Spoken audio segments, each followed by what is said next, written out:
Americanism is the opposite of globalism. How are we to stop what I'm dubbing Global Joe's agenda?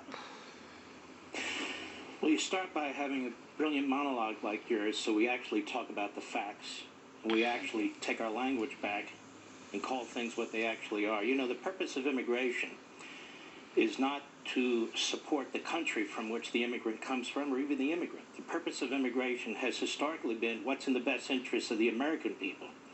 But when you believe the American people are systemically racist, you don't really care what's in the best interest of the American people.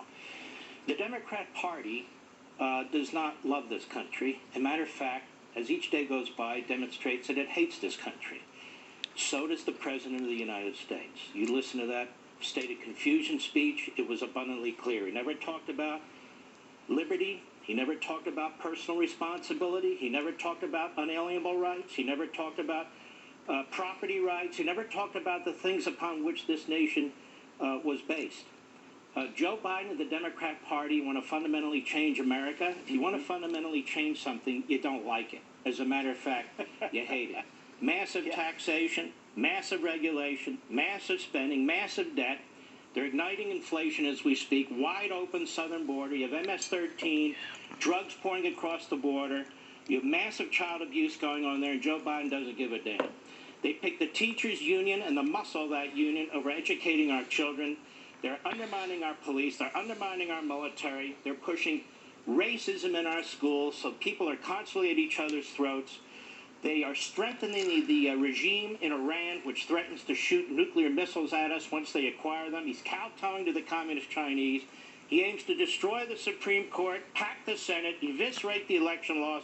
Does this sound like a man and a party that love this country? I don't think so. On this immigration front, assimilation.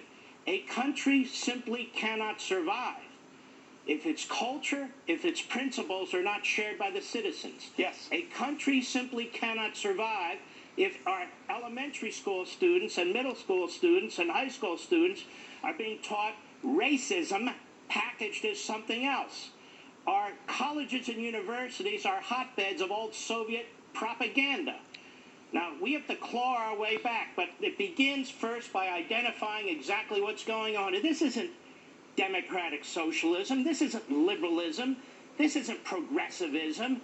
This is an American form of Marxism, where you have oppressors and oppressed, where you have class warfare taking place here. Joe Biden has no intention of bringing this country together, and I want to tell you why, Pete. Joe Biden has never, ever been anything but a two-bit street politician out of Wilmington, Delaware. He's never done anything in the private sector in his entire life. He lied his way through law school. He lied his way throughout his Senate career.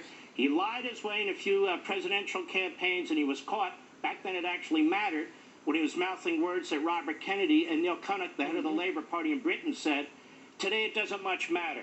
We have a man in the Oval Office who wants to be FDR, who wants to be LBJ, and he wants to be Barack Obama.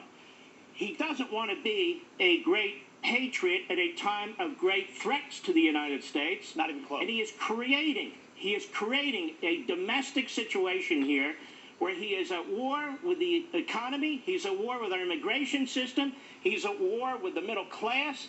He's kowtowing to our enemies.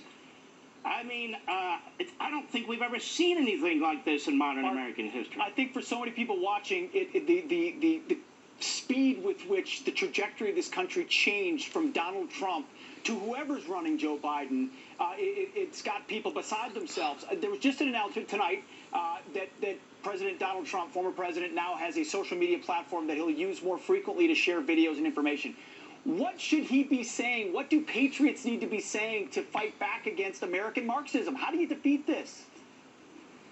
First of all, I feel like we are the Solzhenitsyns here, and I feel like Donald Trump is a tremendous patriot who's trying to find ways to crack through this autocracy that is growing and growing at speeds that we never thought before. First of all, kudos to the president, that is President Trump, for doing this.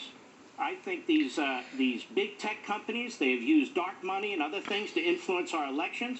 They're the biggest threat we have to free speech and freedom of association in this country. I think the big media in this country is in the bag for the Democrats. It's no different than the media for Putin or Xi or the rest. They are utterly and completely corrupt, which is a grave threat to this country. I think what we need to do, quite frankly, is we need to take many of the tactics of the left, whether it's Cloward and Piven, whether it's Alinsky, whether it's the BDS movement, and apply it to them. And that's one of the things I talk about in the book. And we need to use their tactics against them.